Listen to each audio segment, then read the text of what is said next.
Boa noite. Vamos dar continuidade à nossa aula do curso de Finanças Corporativas. A temática de hoje envolve a política de dividendos da empresa. Então, resgatando alguns conceitos que nós conversamos quando nós falamos de risco e retorno, a ideia de proventos, né, onde é um grupo maior que engloba todos os tipos de remuneração possíveis para os acionistas. Tá? Onde dividendos é apenas um dos tipos. Tá?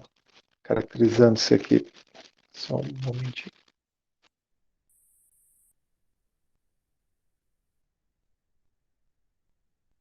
Desculpa, achei que ia espirrar. Então, dividendos com a parcela dos lucros paga aos acionistas em dinheiro, normalmente estabelecido no estatuto da empresa. Há um mínimo legal que, quando você coloca no estatuto, ele deve ser de 25% dos lucros anuais da empresa. Tá? Isso aí esses registros legais funcionam até como uma proteção do minoritário aqui no Brasil. Nós temos um histórico de muitas famílias serem majoritárias, donas das empresas, e como o dividendos ele é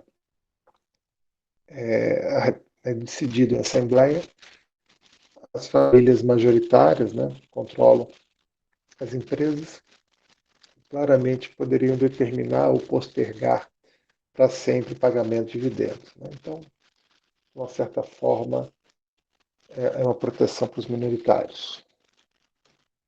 O juros ao capital próprio, né, que além da distribuição de dividendos, a empresa também pode remunerar os acionistas. Isso aí é baseado em reservas patrimoniais de lucros retidos, ou seja, aqueles lucros já existentes de exercícios anteriores, e tem uma regulamentação específica, né, porque ele tem uma característica de permitir que a empresa também pague menos impostos.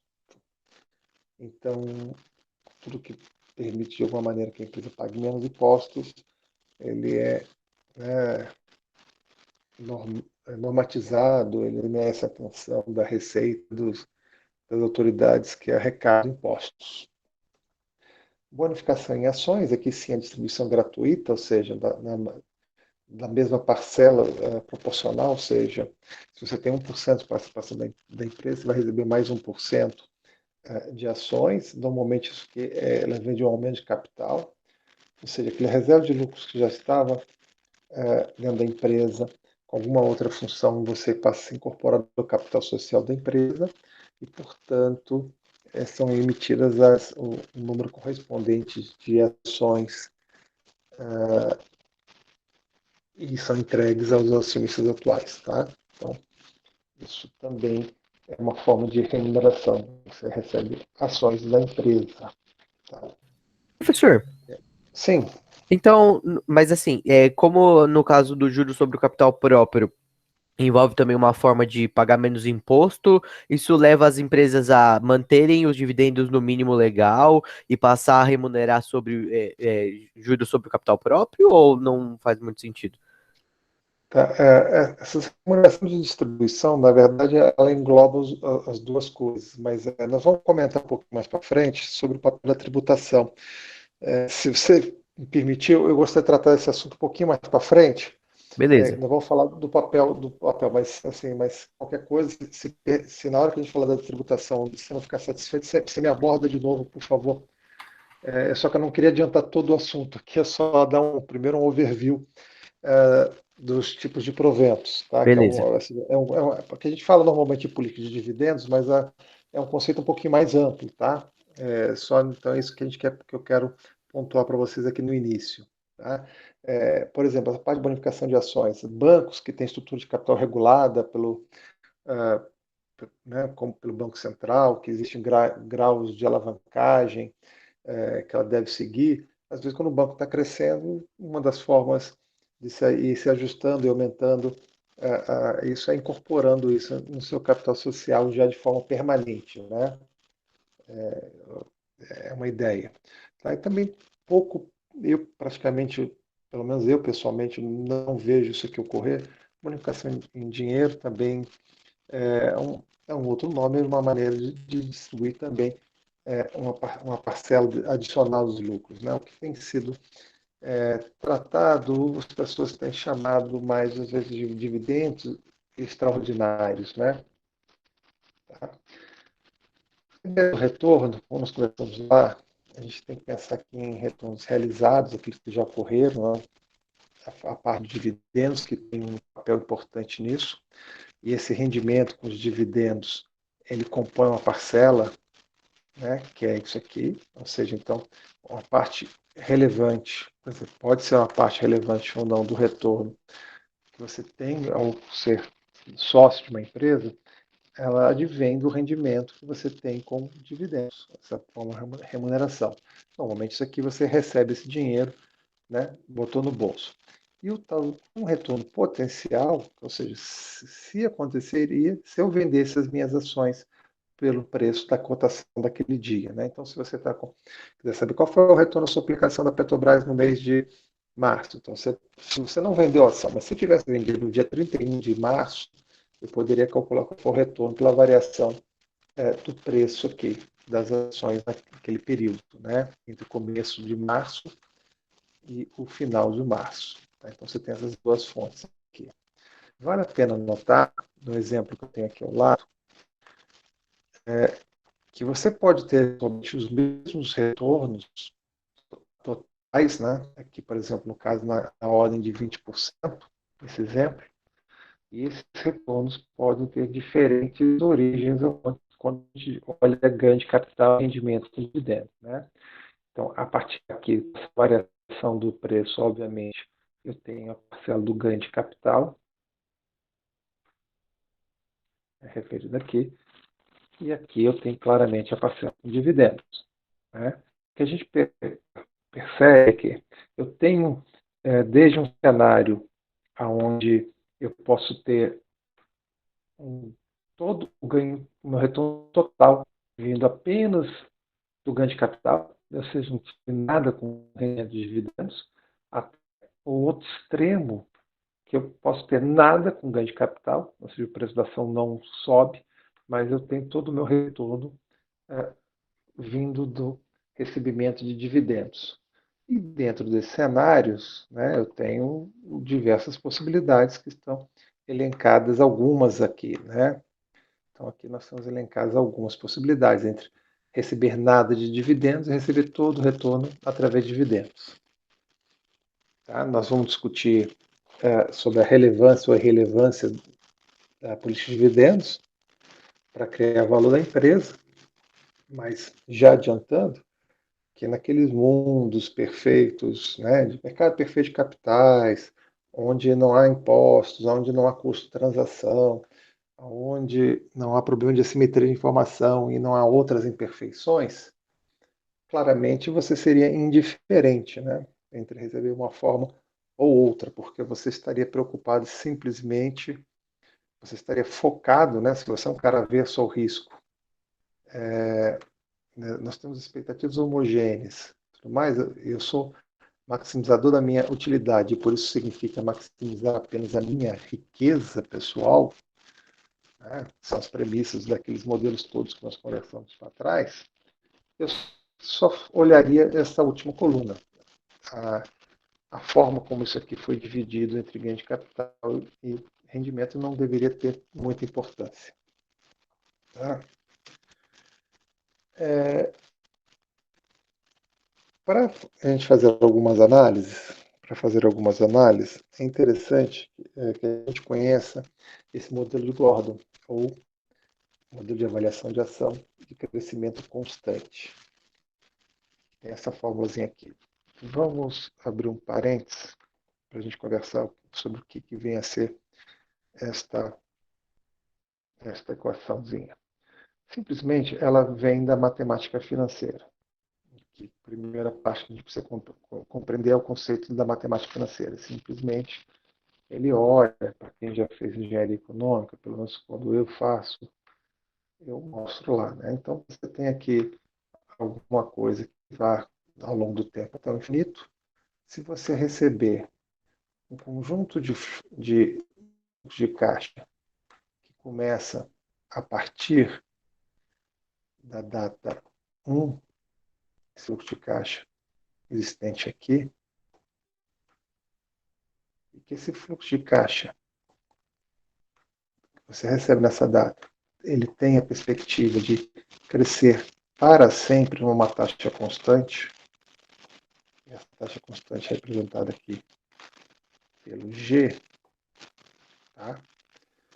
E ainda associando a isso uma taxa de desconto, já que eu estou reconhecendo que o dinheiro tem valor no tempo, então nós estamos falando aqui puramente matemática financeira, isso aqui é uma taxa de juros, uma taxa de desconto, para onde vale o dinheiro, e você quer conhecer o valor presente, ou seja, quanto que vale em dinheiro de hoje alguma coisa que tenha esse comportamento.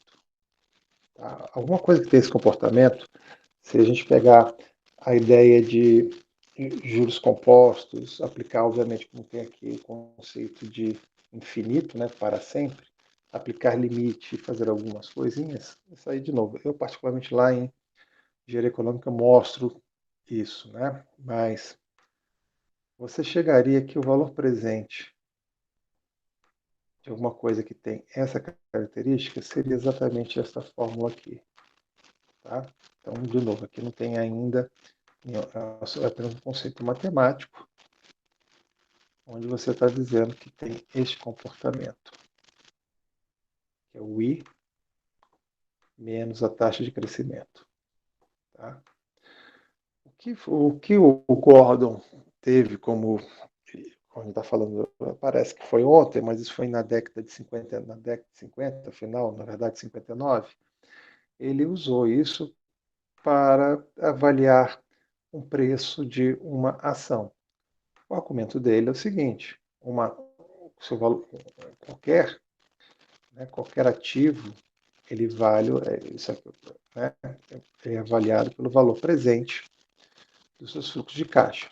No caso de quem tem uma ação, esse fluxo de caixa, ele é o dividendo. Porque se você, a ideia de que você vai ficar com uma ação, você não pretende vendê-la nunca, o fluxo de caixa que você, como acionista, recebe são os dividendos.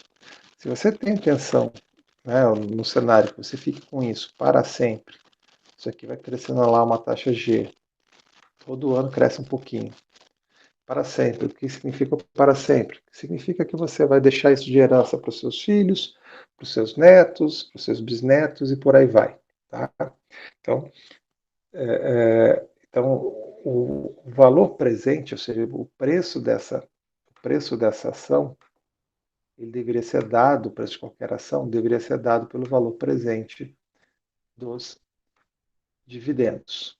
Tá? Então, fazendo o equivalente desta fórmula que está aqui, nós teríamos exatamente o que ele colocou lá, que é o preço da ação, ele é simplesmente o fluxo de caixa, no caso, representado pelos dividendos a serem pagos ao final do primeiro ano. Aqui surge, como nós estamos falando aqui de acionista, o acionista ele se relaciona com a taxa de desconto, né? O que ele deveria usar aqui é o custo de capital próprio, porque esse é o risco que envolve esses fluxos de caixa para o acionista.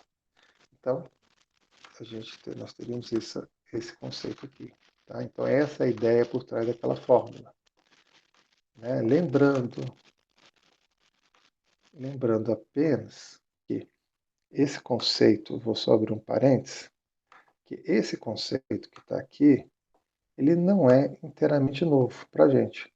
Porque quando nós temos trabalhado lá em estrutura de capital, nós temos trabalhado com aquela ideia de que, olha, o valor tem sido dado da empresa, como é que nós estamos calculando? Isso aqui é um fluxo de caixa,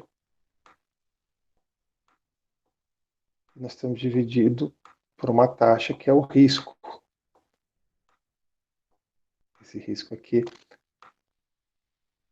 né, em vez de ser o custo de capital próprio, vai ser o WACC de uma maneira mais genérica para a empresa com qualquer grau de alavancagem que ela tem. Nós estamos trabalhando isso.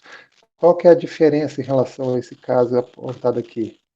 É que nesse caso aqui, nós estamos utilizando o G, ou seja, igual a zero, o que significa ele é constante para sempre. Né? Normalmente no nosso enunciado, nós temos feito a simplificação. Olha, a empresa ela espera receber aquele valor de EBIT perpetuamente, para sempre, né? Sem alteração. Então, nós estamos fazendo um caso particular dessa aplicação mais genérica, aonde o G é igual a zero, tá bom? É o que nós estamos considerando.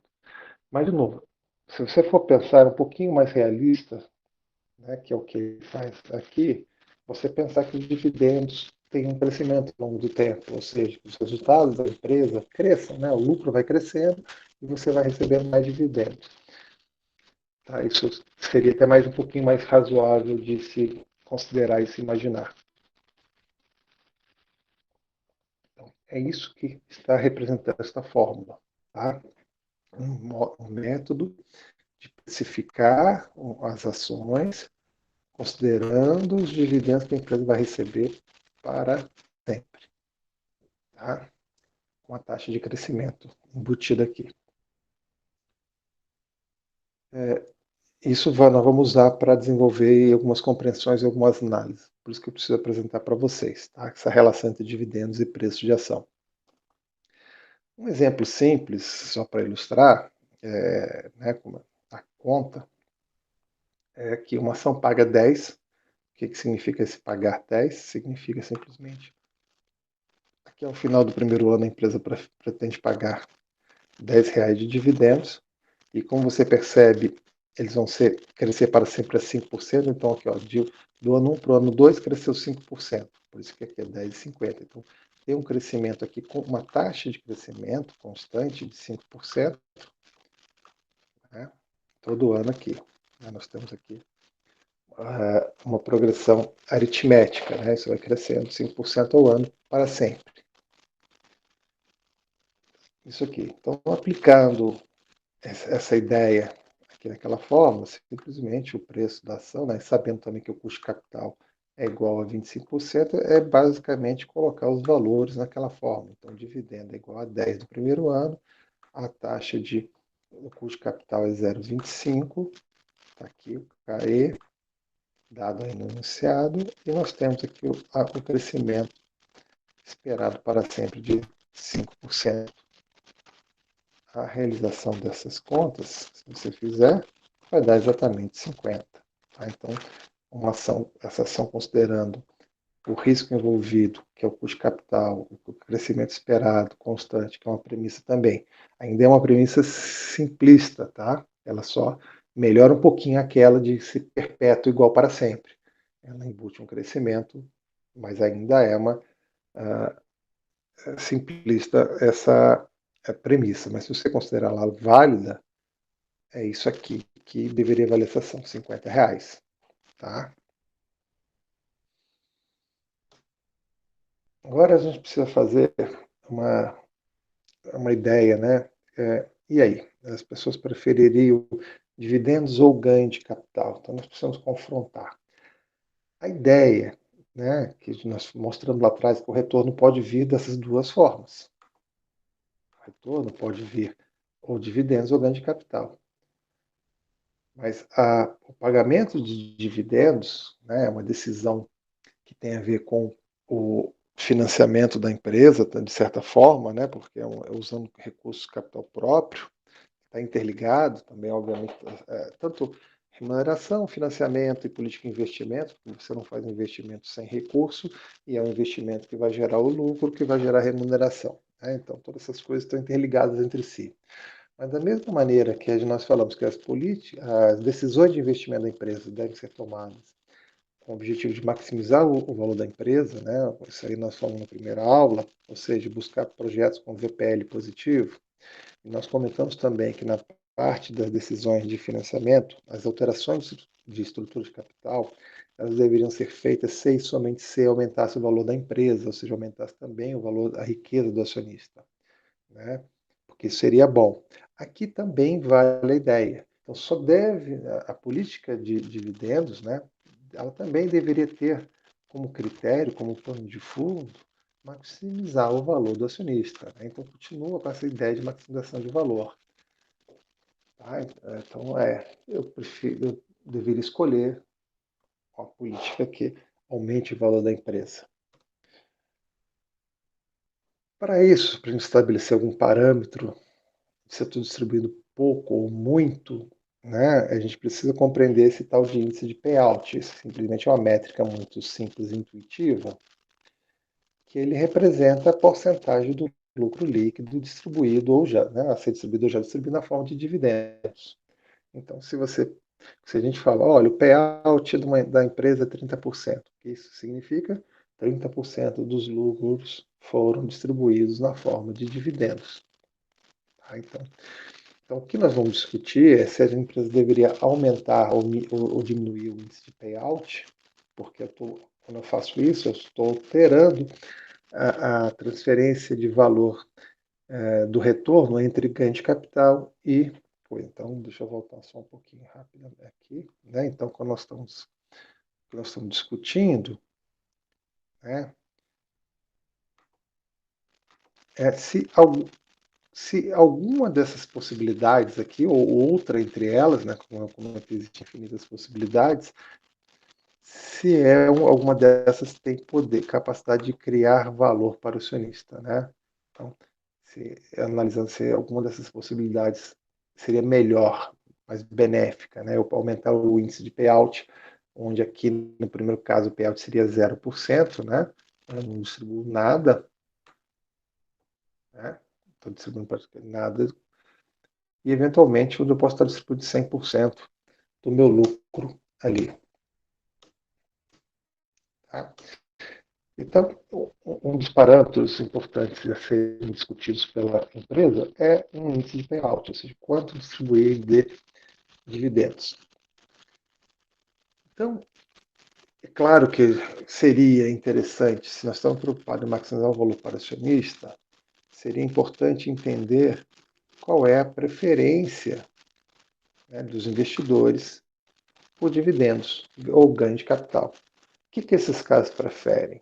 Porque se eu souber o que eles preferem, eu deveria oferecer o que é melhor para eles, principalmente se isso tiver o impacto de maximizar o valor para esse sujeito, né, para o meu acionista da minha empresa. Para isso, nós precisamos compreender algumas outras coisinhas. Né? Aqui está colocada ali a fórmula do Gordon, e a gente percebe logo de cara algumas coisas são mais ou menos intuitivas. Ah, legal, então, bom, eu quero criar valor para o acionista, então parece que aumentar o índice payout significa aumentar a distribuição de dividendos. Opa, se eu aumentar esse numerador aqui, eu tenho automaticamente um impacto positivo no preço. Então, para esse primeiro olhar sobre analisando aqui, não, é interessante, vamos distribuir o máximo possível de dividendos para os acionistas. Isso aumentaria o valor da ação. Só que nós precisamos prestar atenção a alguma coisa, né? Quando você aumenta os dividendos, nós temos uma contrapartida que é menos dinheiro disponível para reinvestimento. Se eu distribuo o lucro não fica dentro da empresa. Se ele não está dentro da empresa, ele não está pronto e disponível para ser reinvestido em outros projetos. E isso pode provocar uma taxa de crescimento, né, esperada, ou seja, isso aqui afetaria esse G. Então, a lógica aqui é que, olha, mas aumentar o payout vai afetar esse G, provavelmente isso aqui vai cair, né, e uma queda aqui provocaria também uma queda aqui. Ou seja, nós teríamos dois sentidos inversos. É importante a gente perceber essa história do G, que esse potencial de crescimento ele é associado a essa retenção de resultado. O que significa essa retenção? Significa que eu tenho mais capital disponível para investimento da empresa. Né? Se você retém, se você guarda o lucro, a empresa é uma empresa lucrativa, você está mantendo esse dinheiro dentro dela, né? Eu vou chamar aqui uma retenção. Se eu estou fazendo isso, eu estou, obviamente, deixando disponível mais capital para investimento. Então, estou colocando aqui à disposição da empresa capital para que ela possa fazer novos investimentos. Só que é claro que a importância de crescimento não depende do, só do volume de capital disponível para investimento, mas ele também depende do retorno que você pode produzir com esses investimentos. Ou seja, né, nós estamos investindo e o crescimento, se o retorno dos investimentos forem muito bons, a empresa cresce muito. Se os retornos, né, os lucros vão crescer muito bom. Se esse retorno dos investimentos forem ruins, eu não vou. Então, nós estamos aqui já de um pouquinho de olho.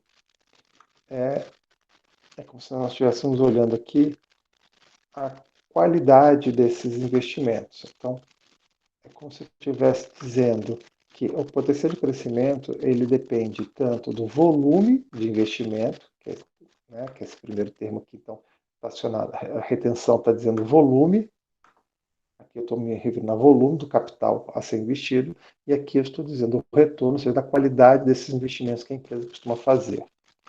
Colocando isso num outro linguajar, para que fique um pouquinho mais, essa porcentagem, essa ideia de retenção, ele é simplesmente, né, o número 1 aqui, né, 100%, menos o payout, que significa o que você não pagou de dividendos é o que ficou na empresa. Então, se você pagou 30% de dividendos, é porque 70% do seu lucro ficou dentro da empresa, retido dentro, né, lá reservado para outras coisas.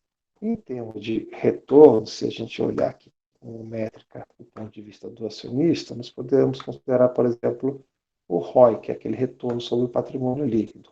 Então, ou seja, lembrando que o capital, esse lucro retido pertence ao dono da empresa, né? Então, isso aqui é capital próprio, né?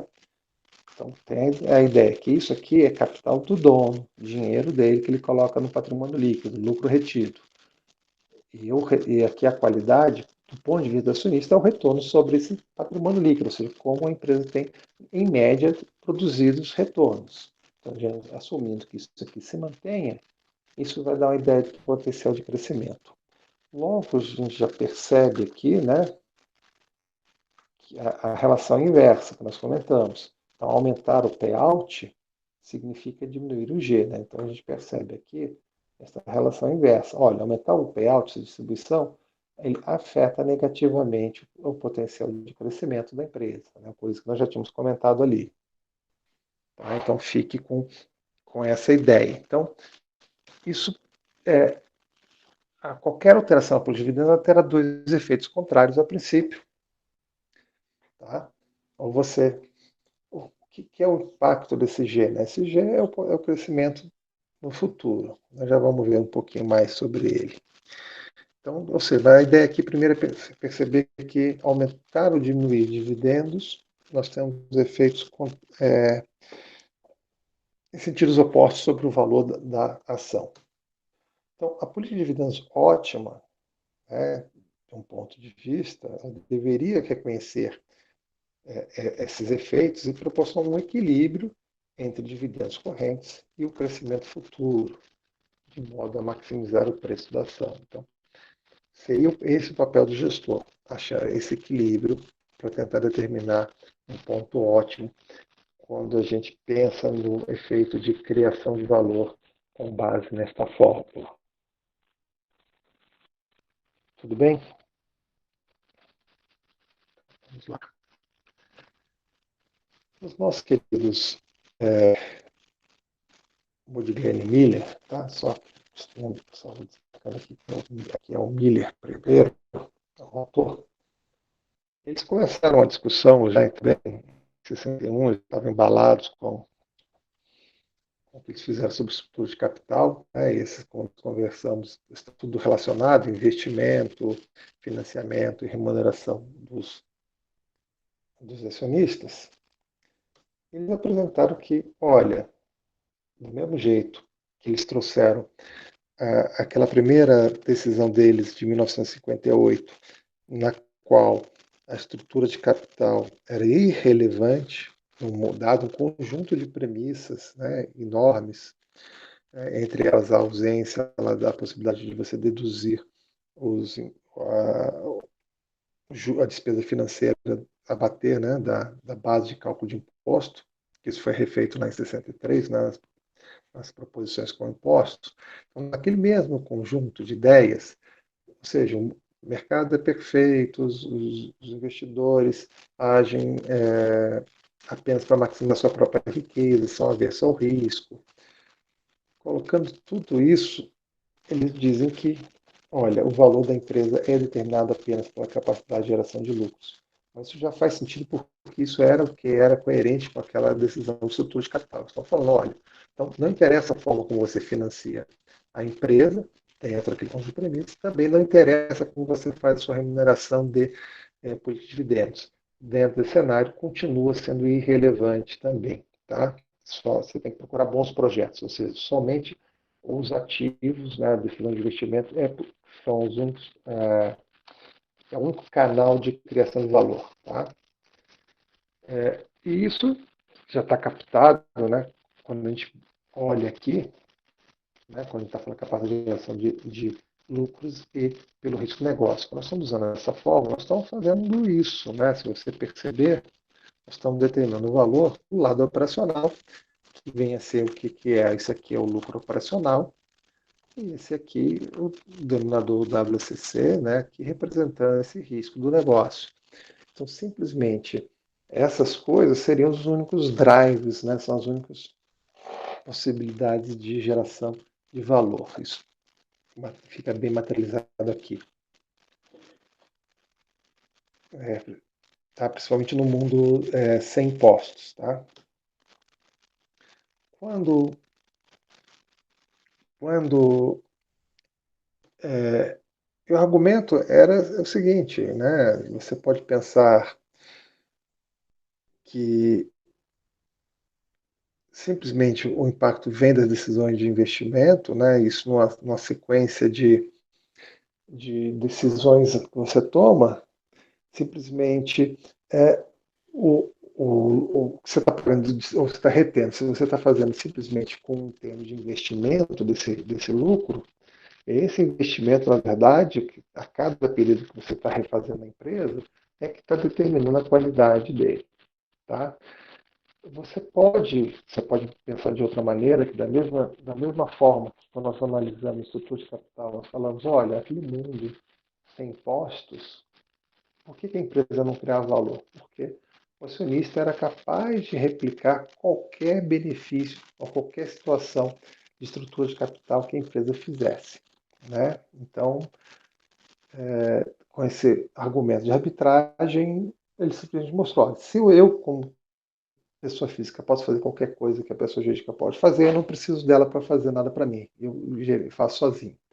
O mesmo vale com a política de dividendos. A ideia é, caso você receba um volume inferior ao desejado, se a empresa pagou menos dividendos do que você gostaria de receber, uma parte disso aí ficou lá no preço das ações. Né? Isso teve um impacto. E, portanto, você pode vender ações para complementar o fluxo de caixa desejado. Você também, caso ocorra o contrário, você receba um volume superior ao desejado, a empresa pagou, né, se você é uma empresa cuja propriedade é bem distribuída, você não tem, né, capacidade de definir a política de dividendos na empresa, se você recebeu mais do que você gostaria, você pode simplesmente pegar esse dinheiro que você recebeu e comprar ações, por exemplo, até da mesma empresa. Então você faz um reinvestimento na empresa com esses dividendos. Então, já que você pode ajustar, né, vendendo ações para complementar ou comprando ações quando você recebe aquilo que você não deseja, valores acima dos desejáveis, e eu não preciso da empresa para gerar benefícios para mim. É claro que isso aqui fica mais forte, porque a premissa é que não há custos envolvidos, né? Pelo menos esse tipo de argumentação para realizar as operações. Porque se você tem impostos diferentes, que nós já vamos comentar um pouquinho para frente, mas se você tem imposto sobre isso, ou seja, eu recebi dinheiro a mais, eu paguei o imposto, eu vou ter menos dinheiro para comprar novas ações. Se eu tenho que fazer corretagens para comprar e vender, se eu tenho que gastar tempo, meu tempo, né, se eu quiser botar isso como custo de transação, se eu quiser colocar o fato que nem sempre eu consigo comprar na mesma fração e né, os ativos tendo que ser divisíveis em qualquer quantidade. Né? Então, eu quero comprar 1,60, sei lá, quero comprar 1,63% da ação. Você não consegue comprar 1,63% de uma ação. Tá? Então você tem os lotes mínimos, você tem alguns lotes fracionados, mas isso não é, né, não é assim, eu não tenho esse grau de poder comprar qualquer quantidade que eu desejasse para recompor a minha posição. Então você tem algumas limitações práticas, alguns custos envolvidos, que isso aqui ocorre das imperfeições de mercado, né? Quando a gente afrouxa aquelas premissas de um mundo ideal, sobre o qual toda aquela teoria de finanças desde a década de 50 foi desenvolvida, inicialmente. Tá? Então, isso. Então, a ideia é, primeira coisa, esquece, não gasta tempo se preocupando com isso, seria irrelevante. Surgiu depois disso, aliás, antes de falar isso, deixa eu tocar dois assuntos importantes, antes que eu me esqueça aqui. Tá? Quando nós falamos de taxa de crescimento, nós estamos falando aqui, eu queria salientar para vocês duas coisas, né, que é bom a gente ter em mente. Nós temos vantagens e desvantagens, porque quando você fala, a primeira coisa, eu preciso apresentar para vocês o conceito de fluxo de caixa livre. Existe um conceito chamado fluxo de caixa livre. Esse fluxo de caixa livre, ele é o resultado de todos os fluxos de caixa que a empresa produziu, né, que ela gerou internamente, todos os fluxos de caixa que ela gerou internamente, menos todas as suas necessidades de investimento. A empresa às vezes precisa reinvestir na empresa, né, para ela poder dar continuidade, não, né, ela continuar crescendo, ela continuar se desenvolvendo. Seja investimentos para compra de máquinas, equipamentos, modernização, expansão, aquisição de outras empresas, seja para capital de giro, para aumentar o estoque, para financiar clientes. Então, qualquer tipo de investimento feito com capital de giro ou feito com imobilizado, a empresa tem que fazer, porque são boas, né, aparecem aquelas boas coisas. Então, esse dinheiro que ela gera a mais, então aqui esse recurso que é gerado a mais, esse é um fluxo de caixa livre. Esse livre vem no sentido de está sobrando. Se você tirar esse dinheiro dentro da empresa, não vai fazer falta. Por que não vai fazer falta? Porque todas as necessidades, tudo que eu precisava de fazer de investimento, eu já fiz. Eu aproveitei ao máximo todas as oportunidades de investimento. Então, a existência desse fluxo de caixa livre dentro da empresa, ele tem duas abordagens que a gente precisa entender. Esse dinheiro, vamos dizer assim, que está sobrando a mais lá. Né? A primeira lógica disso aqui é a interpretação pelo lado do conceito de folga financeira. Né? Então, é um conceito um pouco mais amplo do que um conceito de liquidez. Tá? conceito de folga financeira, ele engloba o conceito de liquidez, ou seja, ter recursos lá para fazer frente a imprevistos, para honrar os meus compromissos de curto prazo, né? Mas também ele tem valor estratégico, permite eu me arriscar, fazer certos investimentos mais arriscados, pesquisa e desenvolvimento, que se der errado eu sobrevivo. Ele tem também uma função estratégica. Então, é o lado que eu gosto de dizer positivo de você ter dinheiro sobrando dentro da empresa. Só que nós conversamos lá dentro na aula passada, quando nós falamos das teorias de estrutura de capital, sobre a teoria da agência. A teoria da agência, né, ela está falando de uma certa forma, mas existem várias relações. Uma das relações é entre o administrador da empresa e o acionista, né? Porque o diretor lá tem uma procuração, tem uma delegação de poderes para agir no melhor interesse do acionista. Entretanto, esse recurso aqui, pela teoria da agência, um excesso de recurso de dinheiro sobrando, ele leva a questões relacionadas a problemas de agência. Ou seja, esses recursos que estão sobrando podem ser desperdiçados, mal utilizados, mal aplicados. Né? Saber que você tem uma gordura, uma folga dessa para eventualidades pode fazer de deixar o cara um pouquinho mais. Fica tranquilo, tem dinheiro sobrando, qualquer coisa, porque quando você está, né, pressionado, porque você não tem margem de erro, você é muito mais atento, você tem que se esforçar mais, ser mais preciso nas suas decisões, nas suas análises, né, mais cuidadoso, porque qualquer erro pode significar o fim da empresa. Quando ela tem um dinheiro sobrando, não precisamos nos preocupar tanto. Então, há uma redução. Então, existe um efeito negativo, esse excesso de recursos dentro da empresa. Tá? Então, existe um efeito negativo. Então, nós temos um lado positivo de ter dinheiro, um lado negativo de ter dinheiro sobrando dentro da empresa.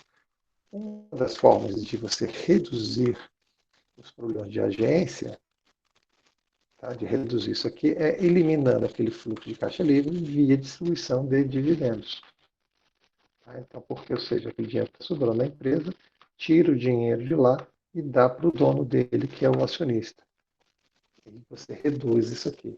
Tá? Então, é uma maneira de tentar controlar também, não deixar que tenha recursos exageradamente sobrando dentro da empresa, que possam ser mal aplicados, mal utilizados, ou que incentive o desperdício por parte dos gestores.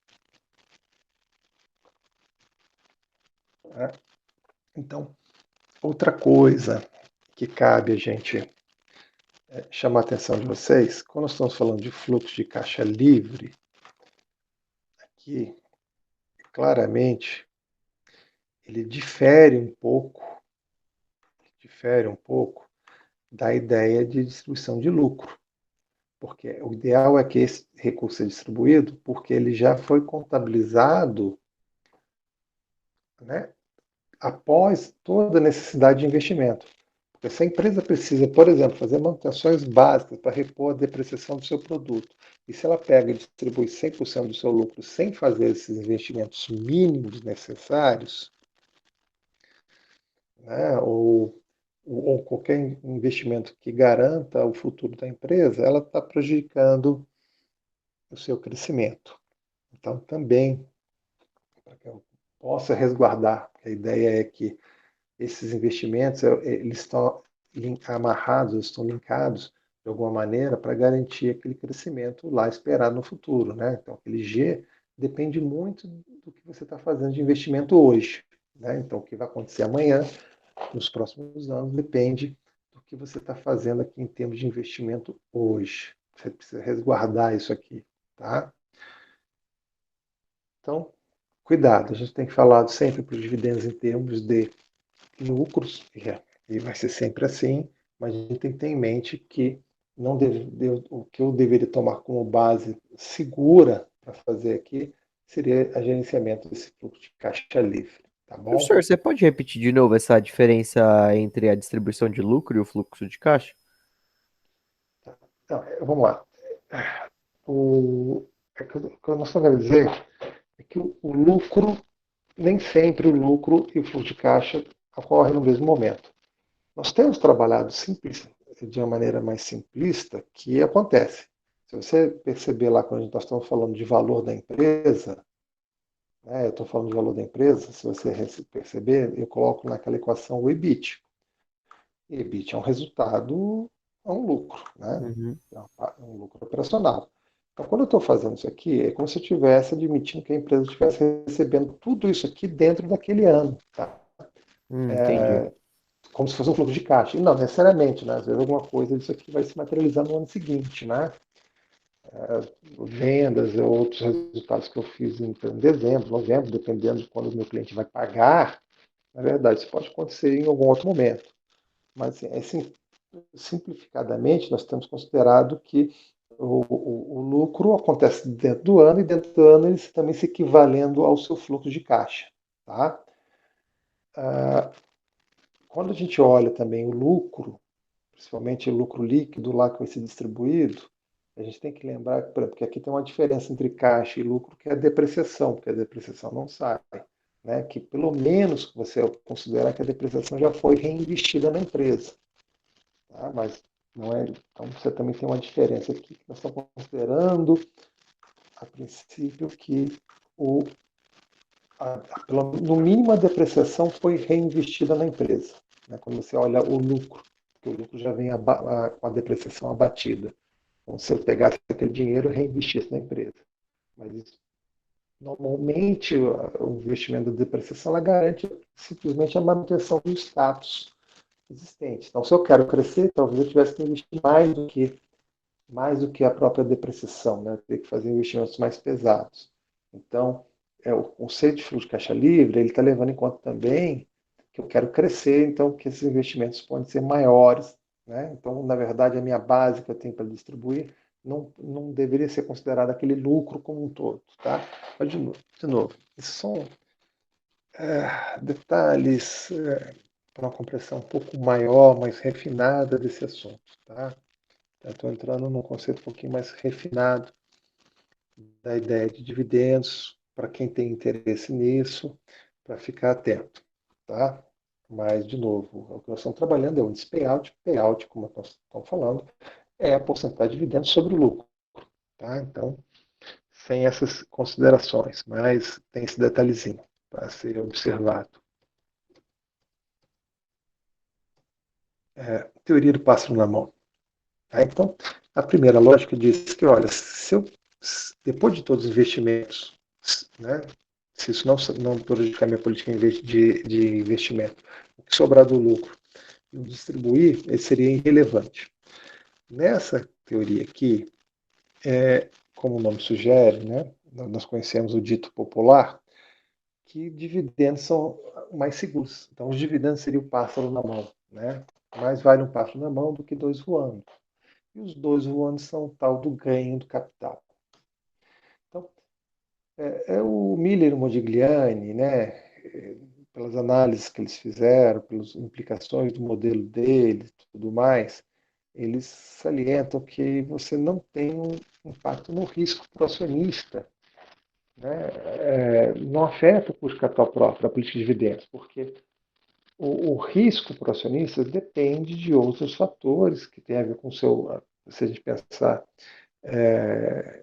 com o tipo de negócio, tem a ver com o grau de alavancagem da empresa, tem a ver com outros fatores, mas não tem a ver com a política de dividendos. Então, isso aqui não se altera. Né? Mas não se altera onde? Por que ele está resgatando isso aqui? Está se resgatando porque ele está preocupado com. Nós discutimos nessa fórmula aqui o efeito sobre dividendos e o efeito sobre o G e sobre o preço. E nós mantivemos esse cara aqui, né? Deixa eu apagar tudo. Nós mantivemos, se você reparou bem, na nossa análise inicial, eu evitei comentar de possíveis variações disso aqui, que é o custo de capital próprio, que é o risco desse negócio. Tá? Então, o Miller e o Modigliani dizem, olha, isso aqui não vai ser afetado. Tá? Isso não implica. Entretanto, esses dois outros sujeitos, também o próprio Gordon, que criou aquela equação no momento futuro, e um outro é, da mesma época, também tem trabalhos relevantes na área de política de dividendos, o Lindenix, então são autores clássicos nesse assunto, naquela década, que o custo de capital próprio, ou seja, o risco, né, em outras palavras, o risco para o acionista diminui conforme aumenta a distribuição de dividendos. Eles estão falando, olha, a partir do momento que você vai receber esse dinheiro, é como se você tivesse. Imagina que você tem você emprestou dinheiro para alguém e a pessoa pode pagar de algumas maneiras, né? Olha, ele pode pagar tudo daqui a um ano. Então, se você emprestou 5 mil, a pessoa vai te pagar 5 mil mais juros daqui a um ano. Pô, então é um risco, né? Porque os caras vão ter que fazer um pagamento só lá na frente, pode ser que lá na frente a pessoa não possa fazer. E se ele vier pagando isso mensalmente? Opa, então cada mês que ele vai me pagando, isso vai diminuir meu risco. Como eu já recebi uma parte desse dinheiro, se eu perder alguma coisa lá na frente, eu não vou perder tudo, porque uma parte já veio, né, já está comigo. Né, já diminuí a minha exposição ao risco total. Então a ideia aqui é um pouco essa, né? Que é você receber esse dividendo, você está diminuindo esse risco de alguma coisa que você não sabe que vai ocorrer, com certeza, lá na frente. Tá? Estão conseguindo essa ideia. Então, você tem menos certeza, os ganhos de capital, né, supostamente, porque, ou seja, se você não pagou, os lucros ficaram acumulados. Né? Então, de novo, pode ser que não aconteça, tem risco envolvido. Então, se você recebeu já o pagamento de dividendos, você está diminuindo esse risco. A ideia é que se você pegar a fórmula lá do modelo de Gordon, por exemplo, e você isolar esse risco aqui, o custo de capital próprio, nós temos essa equação.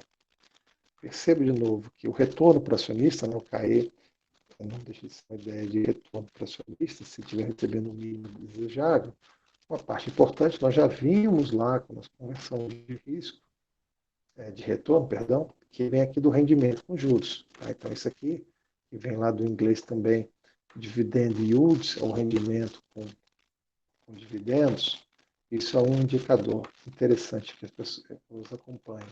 Tá? A outra parcela vem daqui, ó, daquele potencial aqui. Isso aqui, esse crescimento tem a ver com o futuro. Então, a ideia é que essa primeira parte você já pegou na sua mão, seria o pássaro na mão, e esse G seria os dois pássaros voando, né? Ou seja, alguma coisa que eu espero que aconteça no futuro, se tudo der certo. Né? Então aqui tem uma expectativa embutida sobre o futuro, e isso aqui pode não se realizar. Né? Eu fico a ver navios. Tá? Então, o que eles propõem é, essa primeira parcela tem um risco menor, a segunda parcela tem um risco maior. Então, cada vez que você começa a aumentar mais a distribuição de dividendos, né, suponha que isso aqui fosse uma média ponderada, toda vez que você aumenta mais esse rendimento aqui, você está, na verdade, trazendo isso aqui para um risco menor. E, portanto, nesta equação, se você conseguir diminuir,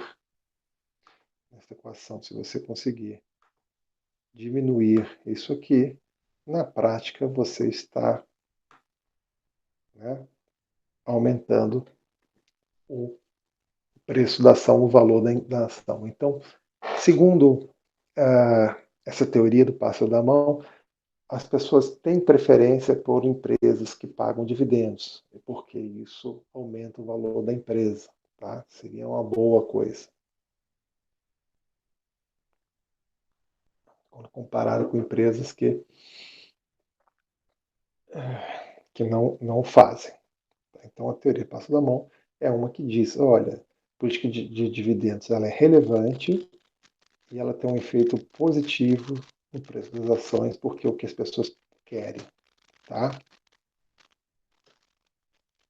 O que o Miller e o Modigliani lá argumentam, é que, como eu já comentei, é que, na verdade, isso é um balela, né?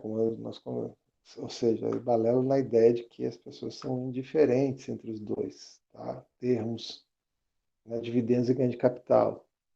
tá? Tanto faz, porque desde que eu ganhe, não importa como, tá? Então, eles fixam e batem nessa tecla que isso aqui não ocorre, né? Que o risco, na verdade, do custo de capital do acionista depende apenas do risco da atividade, do negócio, do grau de alavancagem, aquelas coisas que nós falamos de risco que estão ligadas, por exemplo, ao beta, e não a fatores como política de dividendos, tá? Então, assim, e ainda mais eles argumentam que se as pessoas recebem esses dividendos, você não, a maioria das pessoas está recebendo dividendos não para gastar. Porque se você está pensando como política de investimento de longo prazo, imagina que você está usando isso para a sua.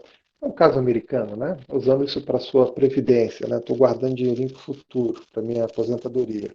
Então, se eu comecei lá e o cara começar a pagar dividendos para mim, eu vou pegar esses dividendos, eu vou reaplicá-los, vou reinvestir os meus dividendos em ações ou da própria ou de empresas similares, né? Se eu estou pensando que eu queira manter a minha carteira mais ou menos de investimento pensando na minha aposentadoria, tá? Então, ao realizar isso, né, eles argumentam que então como você está recomprando ações, na verdade, os fluxos de caixa da empresa para os investidores de longo prazo é determinado pelo risco dos fluxos de caixas operacionais, porque, ou seja, é a operação de novo que está mandando, né? Porque toda vez eu pego esse dinheiro e recoloco na empresa. Então, em ativos da empresa, né?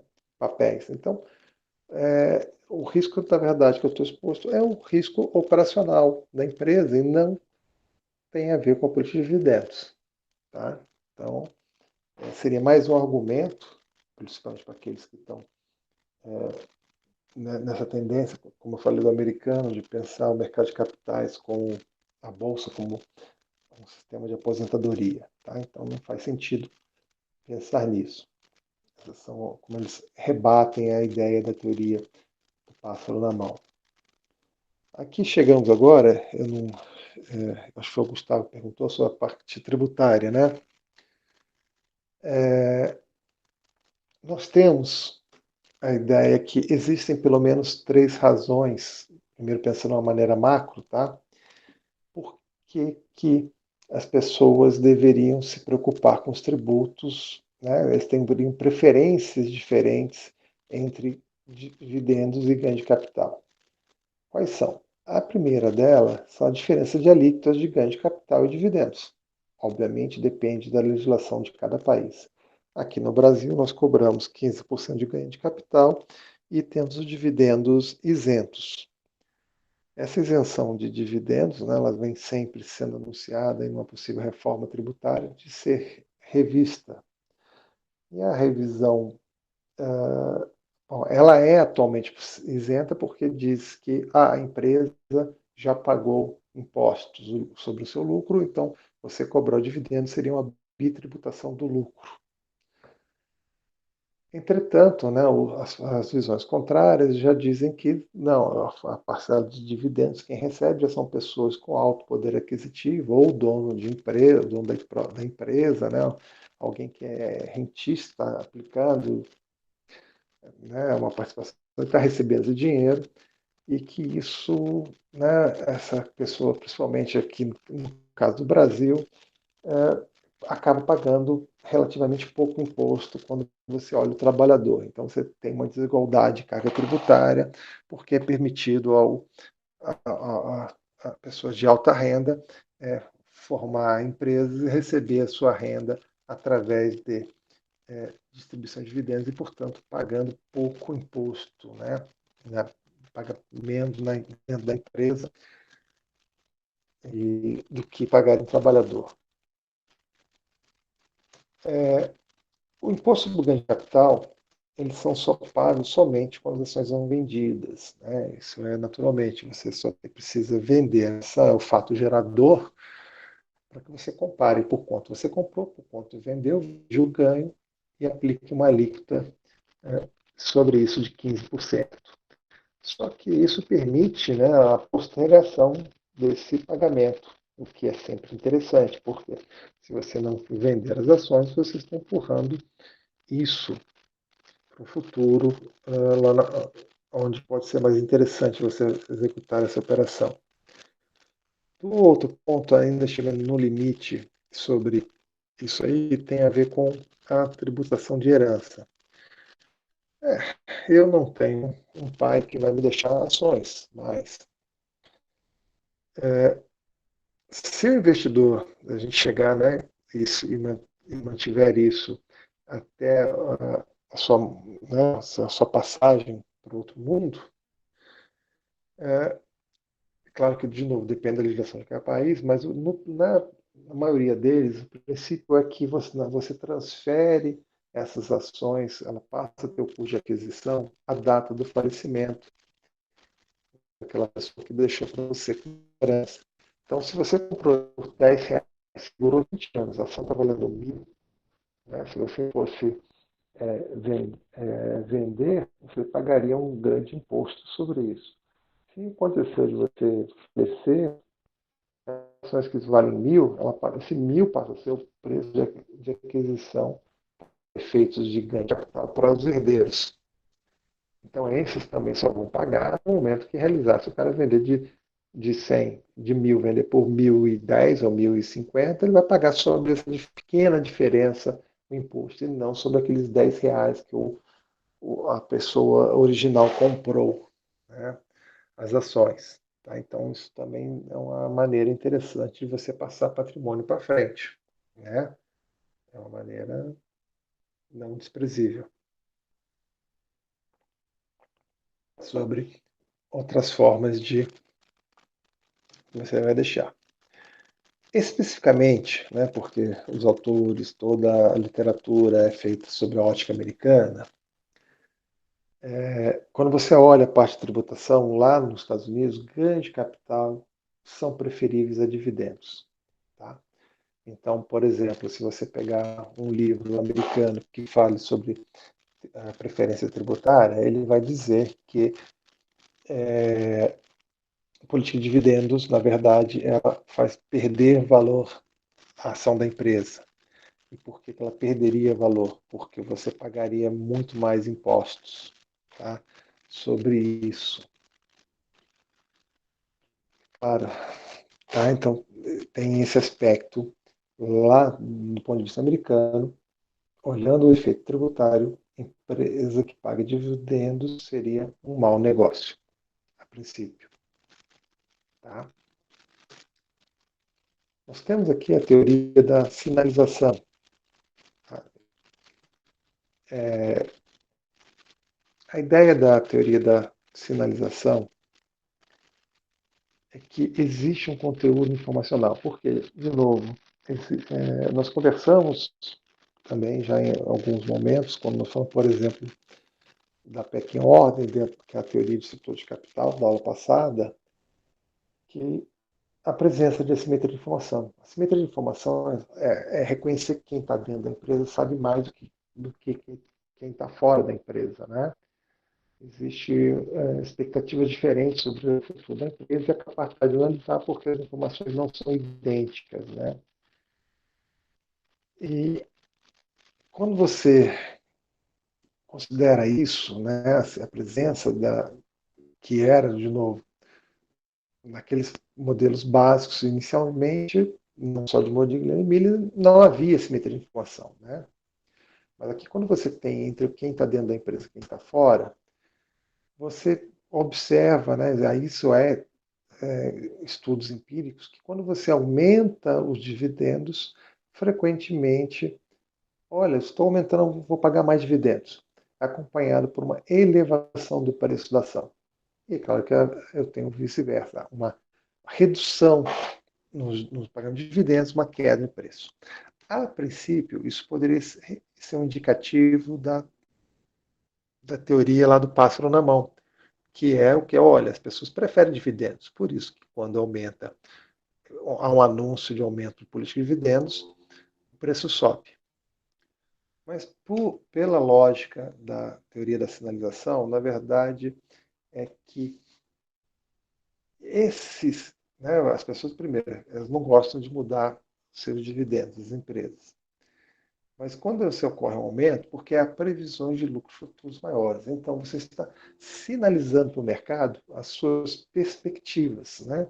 Olha, eu vou pagar mais dividendos. Eu pagava 30%, vou pagar 40% de payout. Bom, o cara está com a. Ele está.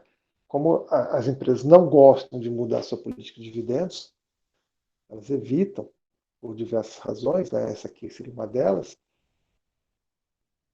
simplesmente esse aumento o cara está pensando, pô, o cara está confiante que os projetos deles vão dar bom retorno, tem boas notícias da empresa que a gente não sabe ainda, mas que ele vai ter dinheiro suficiente lá na frente para poder fazer frente, né? Vai ter muito lucro para poder pagar esses dividendos. E ao contrário, né? Uma redução na política de dividendos vai sinalizar, o mercado vai entender, ih, esse cara está preocupado que ele não vai ter lucro suficiente, não vai gerar os recursos suficientes lá na frente. Então, você simplesmente está dando um sinal aos investidores sobre as perspectivas do gestor. Então, seria entendido apenas sobre a lógica de que é um sinal aos investidores sobre as perspectivas do ponto de vista do gestor quanto ao futuro da empresa. E como nós ouvimos lá em eficiência, né, conversando sobre eficiência de mercado, a hora que essa é uma informação, a informação se torna pública, e a hora que você tem um conteúdo informacional, ela reflete. Né? Então, se a gente estivesse olhando lá a ideia de eficiência, o mercado de eficientes, simplesmente o anúncio de uma intenção de aumento de dividendos, opa, isso sinaliza perspectivas melhores e, portanto, um aumento no preço da ação, refletindo essa notícia positiva. Tá?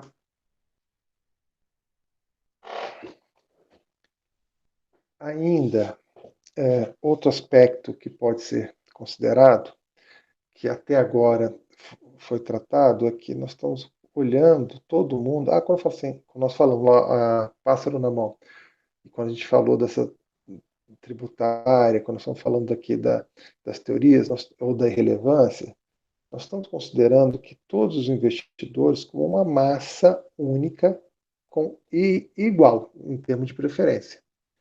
Não, isso aqui é uma coisa só, é única, como se tivesse um indivíduo representativo e ele prefere dividendos ou ele não prefere dividendos. Tá? Então, estamos olhando todo mundo igual. Na teoria do efeito clientela, ele diz que não, peraí, essa massa de investidores não é uma coisa homogênea. Existem pessoas diferentes, né? Existem pessoas físicas, existem pessoas jurídicas, existem diversas preferências, situações que nós precisamos reconhecer isso aqui. Então, simplesmente, esse efeito clientela, ele vai na linha de dizer que existem grupos, né, com interesses diferentes e preferências distintas. Então, nós estamos dizendo, como eu falei, que não é homogêneo isso aqui. Então, por exemplo, aposentados podem preferir receber mais dividendos, especialmente se estiver, de novo, do ponto de vista americano, uma baixa faixa de tributação, tá? Ou até isenção. Que, em certa forma, valeria para o Brasil também, né? Como você vai fazer imposto de renda, você tem aquela faixa de renda que você isenta, depois você recebe, paga a alíquota mínima, e cada vez que você vai juntando as suas rendas, somando, a alíquota vai subindo. Então, se você está nas primeiras isento ou nas alíquotas baixas de imposto, né, você poderia ficar satisfeito em receber dividendos. Aí no Brasil aqui ainda mais ainda porque os dividendos são isentos, né? Mas de novo, a visão americana, que é o que é colocado, né? Então, você poderia querer receber dividendos. Acionistas que necessitam de rendimentos correntes seriam prejudicados com despesas se tivesse que vender ações, né? Porque a lógica de que se eu recebesse o ganho de capital, eu teria que vender essas ações e isso vou ter, por exemplo, corretagem, né? Então, você tem pessoas que ficariam felizes em receber dividendos, pessoas que ficariam felizes em receber ganho de capital e teremos até investidores institucionais que podem sofrer ou restrição legal, né? Simplesmente ele não pode sair negociando de qualquer forma, compra e venda, ou porque eles atuam em regimes de tributação diferenciados, né, dada a atividade econômica que desenvolvem, o tipo de relação dessas ações, isso pode ser diferente. Então, o que ele está dizendo aqui, olha, isso aqui não é tudo igual, há pessoas, há grupos diferentes, são as clientelas, e esses fatores, aqui, inclusive o efeito tributário seria também um efeito de clientela, né? Seriam é, afetaria as escolhas por ações com baixa ou alta distribuição de dividendos. Então, simplesmente, cada um procura o que é melhor para si. Dizer que cada um procura o melhor para si, isso poderia levar a uma questão. Será que vale a pena os gestores ajustar a política de dividendos conforme a clientela que deseja atrair? Bom, qual seria a lógica aqui, né? Um efeito de oferta e demanda. Se existe um público que tem uma determinada preferência pela qual ela não é satisfeita ou bem atendida, ou tem, né, não tem oferta suficiente, eu ajustar, eu poderia estar criando, entre aspas, um produto que fosse interessante para um nicho de mercado que não é atendido satisfatoriamente. Tá? E com isso, esse cara estaria disposto a pagar pela minha ação mais caro. Então, né, então aqui oferta e demanda para cada um desses nichos de preferências entre balizaria o preço da ação, né, podendo obviamente levar ou abaixar. Existem alguns estudos que sugerem a existência, né, que tem um exemplo aqui, que eu enumero, que sugere que sim, há esse efeito clientela. Tá? O que o Miller Modigliani argumenta é que faz, cara. Quem vai comprar sua ação, quem vai ser seu acionista, qualquer clientela é tão boa quanto qualquer outra, no sentido que você não precisaria se preocupar em ajustar a sua política de dividendos para atrair determinado público, né? Porque qualquer um é tão bom quanto, e de novo, vocês estão obviamente em cima do argumento que a política de dividendos seria irrelevante. Então, tanto faz, quem é que está na outra ponta. Se não não seria relevante sob o ponto de vista deles. Tá? É claro que fica difícil, né, você tentar identificar esse público e agir para tentar atendê-los. Mas, né, fica aqui o questionamento no ar, deixa no ar, né? Mas também, de outro modo, ninguém também pode provar que a composição coletiva de investidores possam ser ignorados pelas empresas. Ou seja, você não vai, de certa forma, buscar onde estão as pessoas, né, os interesses das pessoas. Da mesma forma que as empresas voltam seus olhares para atendimento, melhoria de governança corporativa, responsabilidade social, ambiental, para esses quesitos, né, como se você também não fosse ignorar os interesses deles, por exemplo, para a política de dividendos. Tá? Então, seria um fator a mais a ser considerado.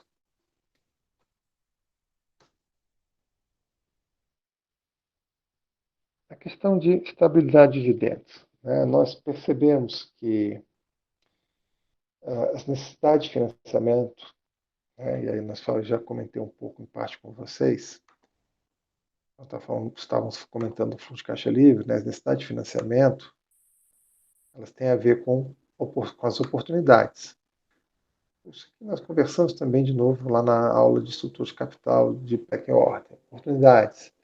Só que essas oportunidades e também as flutuações dos lucros, isso aqui acontece sempre. Um ano você pode ter mais lucro, no ano seguinte menos lucro, porque os ciclos econômicos se sucedem. Né? E também, como se sucedem os ciclos econômicos, as oportunidades de bons projetos também, né, aparecem e desaparecem a todo momento. Então, quanto você precisa de dinheiro para fazer frente a isso? Eu não sei se meu lucro for bom, eu vou ter dinheiro o suficiente para fazer todas as oportunidades. Se o lucro for baixo, talvez eu não tenha. Então, vamos dizer assim, entre aspas, aqui, a oferta e demanda, né, minha específica para financiar novos projetos e o meu caixa, né, mesmos recursos disponíveis para financiar.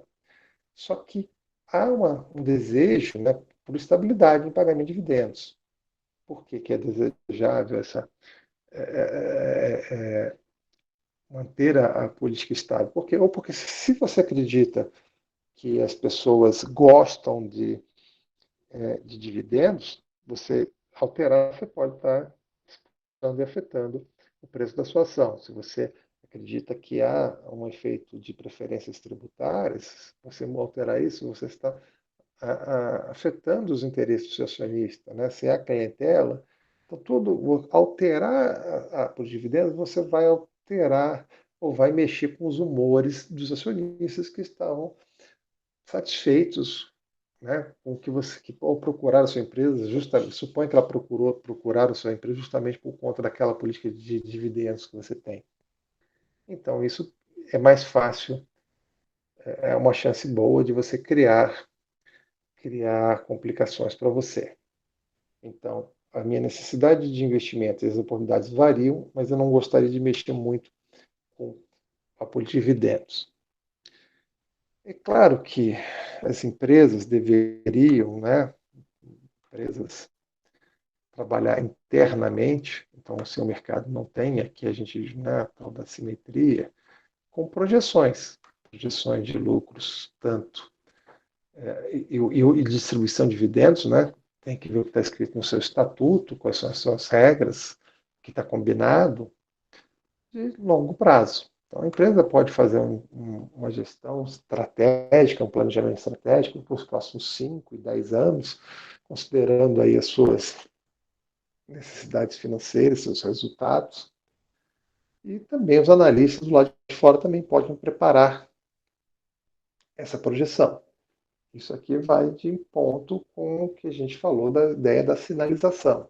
Então, assim, você só mudaria mesmo o patamar da sua dividendos caso esses planejamentos de longo prazo sinalizem boas notícias ou más notícias que sejam fortes o suficientes para que afetasse a política de dividendos. Tá?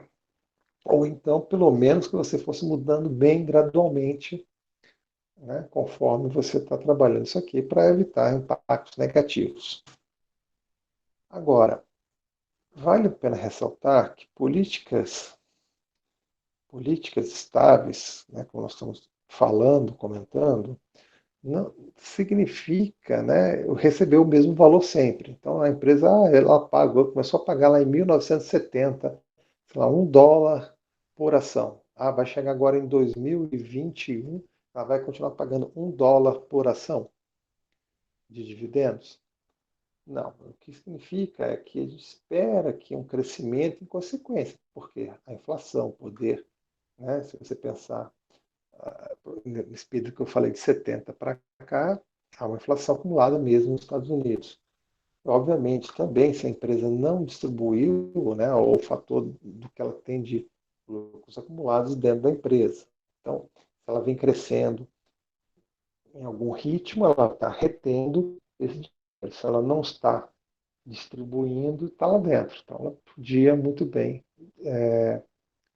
entregar. Então, significa que se estável, nós estamos querendo um crescimento. Então, quando nós estamos pensando que há um interesse das pessoas por política de dividendo estável, né, entenda um aumento no pagamento de dividendos a uma taxa razoavelmente estável, ou seja, um crescimento sustentável, né, conforme o setor da empresa, conforme os seus resultados.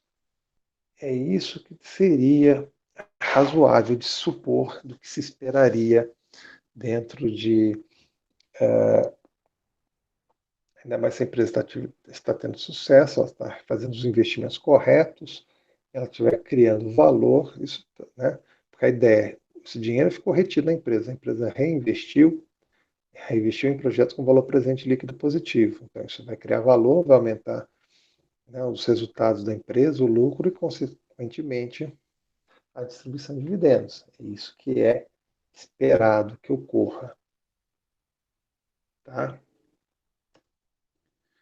Esse link aqui, eu peço desculpa, ele está corrompido, testei mais cedo, mas é só para mostrar o exemplo do Bradesco, como ele tem pago, né, bancos tem pago mensalmente um valor de dividendos proposto, né, a cada ano, e complementando com dividendos extraordinários, né, quando você tem é, uma, o lucro foi maior do que o projetado, e você faz esse ajuste da distribuição através de dividendos extraordinários. Tá? Quem tiver curiosidade, é só entrar na página de relação com os investidores, RI, do Bradesco, na parte de juros, isso é capital próprio e dividendos.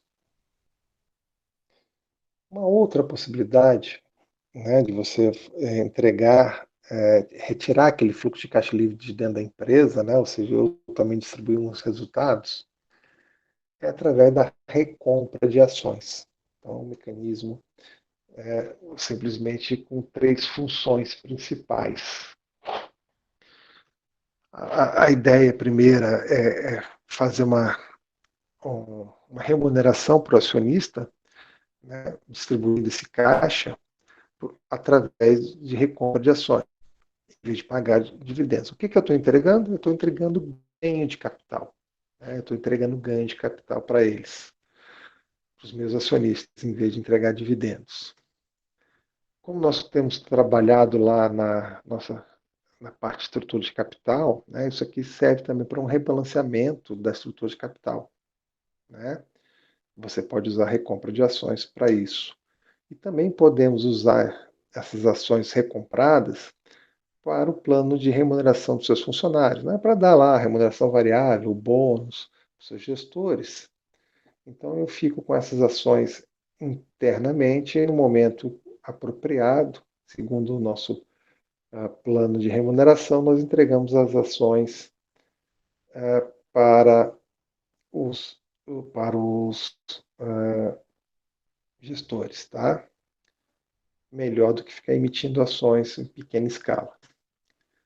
Essas ações resgatadas e compradas por uma empresa são chamadas ações em tesouraria, tá? Alguma parte delas pode ficar lá, principalmente quando ela se presta a esse plano de remuneração, ou depois, em algum momento, elas podem ser canceladas, né? Se foi alguma decisão um pouco mais radical e definitiva, elas podem ser, inclusive, né, dependendo do que você quer fazer, canceladas. Então, algumas vantagens. A vantagem, primeiro, quando você vai fazer isso, é que os investidores vão interpretar, ainda dentro daquela sinalização, como um sinal positivo. Qual é a razão que eles entendem? Né?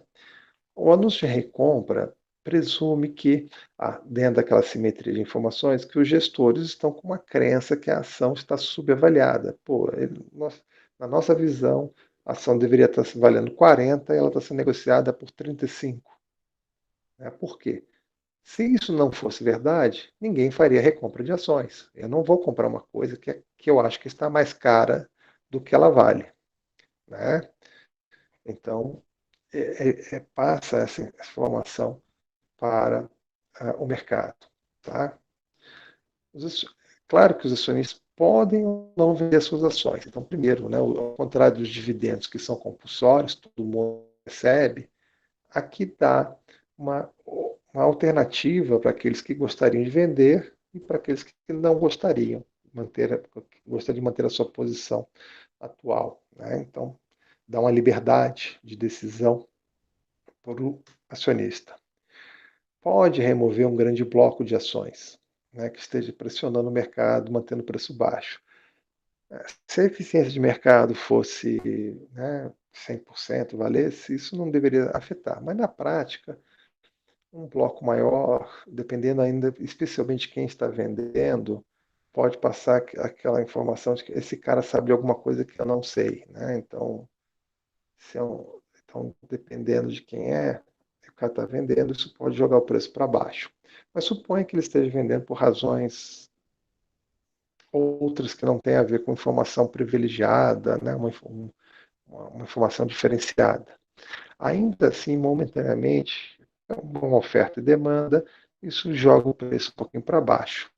Então, você pode, através de recompras, remover esse bloco e eliminar esse pequeno probleminha. Também pode ser utilizado ocasionalmente, né? Ao contrário que nós comentamos da política de dividendos, que as pessoas não gostam que se mexa nela, né? A estabilidade dentro daqueles critérios conversados são valorizados, o recurso de recompra não gera compromissos futuros. Então, seria uma boa saída para vocês oferecer um retorno para o seu acionista sem criar expectativas, né, que isso vai ocorrer de novo no futuro. Pode ser utilizado para promover alterações em larga escala na estrutura de capital, né, o que nós temos conversados lá na parte de estrutura de capital. Então, é um mecanismo mais radical da empresa fazer aquilo que a gente tem conversado. Emite uma grande dívida, usa esse dinheiro da dívida e compra as ações. Tá? Evita a necessidade de emitir ações, né, para atender programas de remuneração. Aquilo que já comentamos também. Há um custo, é caro, ainda mais fazer emissões pequenas. Tá? Então, essas são as vantagens. Como desvantagem, nós temos os acionistas podem não serem diferentes entre ganho de capital e dividendos. Lembrando que a recompra está entregando ganho de capital. Se o cara gostava mesmo de receber dividendos, né, ou seja, ele tem uma preferência, pode ser que impacte negativamente o preço da ação. Então, seria com você, né? Estou sempre lá pagando dividendos, eu estou esperando que você continue pagando, e de repente você me vem com uma ação dessa diferente, né? Me frustra a minha expectativa, eu posso ficar zangado, isso pode afetar os preços, tá? Os acionistas vendedores podem não estar totalmente cientes das implicações de uma recompra, né? Isso pode ter impactos legais, né? Quando você está recomprando, você está saindo, deixando de ser acionista da empresa. Como você está vendendo a sua parte para a própria empresa, né? Se você achar que a empresa te enganou não te forneceu as informações corretas sobre as expectativas, sobre o risco do negócio, do que você está abrindo mão ao aceitar, num país como os Estados Unidos, isso pode ter impactos legais, né? Então, é preciso ter um cuidado na informação e comunicação para que a pessoa não se sinta enganada, né? Porque imagina que isso acontece, aí passa daqui a um mês, as ações disparam, um monte de boas notícias ocorrem, ela vai falar que foi ludibriado para vender as suas ações baratas. A empresa também pode acabar pagando caro demais pela ação recomprada, né? A gente tem que ter a ideia de que quando esses programas de recompra, você paga um pequeno ágio, né, para comprar essas ações de volta. Porque se fosse para vender pelo mesmo preço, né, você poderia vender isso a qualquer momento no mercado. Então, de um modo geral, como um incentivo para que alguns acionistas topem isso, você recebe um pagamento a mais, um pequeno ágio sobre o valor negociado na bolsa. E claro que se isso for muito caro, você vai deixar os acionistas remanescentes muito tristes, porque é como se você estivesse transferindo riqueza, dinheiro dos acionistas remanescentes para aqueles que saíram da empresa. Tá? Então, isso aqui também tem um pequeno cuidado, tá? Que deve ser levado em conta. Então, a recompra de ações também é um mecanismo de se entregar resultados, né, dividendos para distribuição de resultados para os seus acionistas via ganho de capitais. O juros ao capital próprio, ele foi criado aí a partir do Plano Real. Nós tivemos lá em 94 a criação do Plano Real. Isso, na sequência, acabou-se com um mecanismo que existia, que era o mecanismo de correção monetária dos balanços, né? A inflação era muito alta. Se você não fizesse uma correção monetária do patrimônio das empresas, esse simplesmente iria virar pó depois de um tempo, né? Corroído pelo valor da inflação. Mas esses mecanismos também embutiram algumas impacto também nos tributos serem cobrados. Então, quando se acabou a correção monetária, num primeiro momento as empresas começaram a pagar mais impostos. E aí criou-se o juros sobre o capital próprio, que nada mais é que a distribuição de dinheiro aos sócios, com diferenças fiscais, tributárias em relação aos dividendos. E o que acontece? Você paga, retém na fonte 15%, né? A mesma alíquota de ganho de capital, e a empresa retém e ela distribui isso. E isso tem o mesmo papel que, né, então, isso é tributado a 15%, enquanto que os dividendos não são tributados. Por exemplo, né, nós precisamos falar do caso do Brasil, porque isso aqui é uma coisa nossa. Né? Então, as empresas podem deduzir da base de cálculo do imposto sobre o lucro, na forma de juros, de dívida. Então, a mesma coisa que você faz quando você paga juros de capital de terceiros, que você reduz, lá você cria um benefício fiscal. Ao criar um benefício fiscal, como eu comentei, há regras, né? Então, normalmente depende dos lucros retidos que a empresa tem, depende do o máximo que você pode fazer. Então, como foi perguntado lá, agora sim, mas no final chegou a hora, as empresas, a princípio, elas têm um incentivo a pagarem, distribuírem o máximo possível sobre os juros de capital, né? Sobre os juros de capital próprio e depois dividendos. Isso porque a alíquota nominal de imposto de renda da pessoa jurídica, né, ela vai ser 34%, né, quando você soma um imposto de renda mais a contribuição social do lucro líquido. Então dá 34% mais ou menos. Então há um incentivo que se a empresa está pagando por essas alíquotas cheias, 34%, que se distribua sim, primeiro esgote-se todo o canal de juros sobre capital próprio e depois pague dividendos. Isso é mais vantajoso. Entretanto, a gente precisa ficar atento que as bases de cálculo de impostos não são necessariamente as mesmas que nós vemos lá no balanço. Né? Existem considerações. Você precisa fazer uma contabilidade à parte do lucro da empresa para efeito de apuração fiscal do lucro tributário. E lá entra um monte de outras coisas. Então, quando a empresa está pagando imposto, ela não está pagando efetivamente essa alíquota cheia de 34% que eu comentei.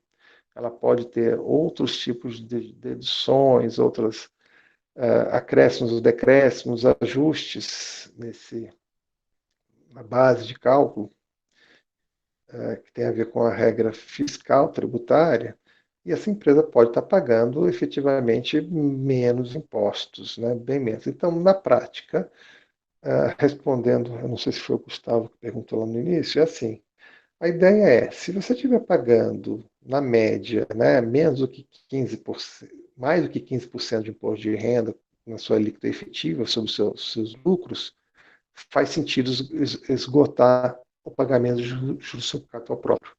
Se por acaso você tem determinada quantidade de isenções, deduções, você esteja pagando, por exemplo, na casa de 10%, na verdade o seu lucro tributário vai na casa de 10%, aí não, aí faria sentido você pagar tudo na forma de dividendos, né? Porque, no ponto de vista do acionista, o efeito líquido do imposto seria menor, ele recebendo tudo via dividendos, tá? Já que o imposto na empresa tem uma alíquota efetiva menor do que 15%. Eu não sei se agora finalmente eu consegui responder a sua pergunta. Ficou bem mais claro, sim. Tá bom, desculpa, é que estava bem para o final Não, fica tranquilo. tá? Então, ocorre isso. Tá? Então, já está aqui a líquida para a pessoa física de 15% ao receber. Como eu já comentei, há limites no montante a ser distribuído dessa forma, por conta dos impactos na coisa. É só, de novo, eu comentei lá atrás, mas só para lembrar um pouquinho, quando nós estamos falando lá daquele estrutura de capital, nós falamos do artigo de 58 e 63, né, que é o primeiro aqui, é o Modigliani Miller sem impostos, esse aqui é o Modigliani Miller com impostos. Tá? Quando nós estamos falando de MM, aqui dentro de política de dividendos. Na verdade, agora o Miller é o primeiro autor, tá? É Miller e Modigliani. É uma inversão aqui. É só um detalhe, curiosidade. Tá? O resto aqui nós temos uma bibliografia de sempre que trata desse assunto, os nossos livros de finanças corporativas que estão sempre abordando isso aí, tá bom? Só um momentinho que eu vou interromper a nossa gravação.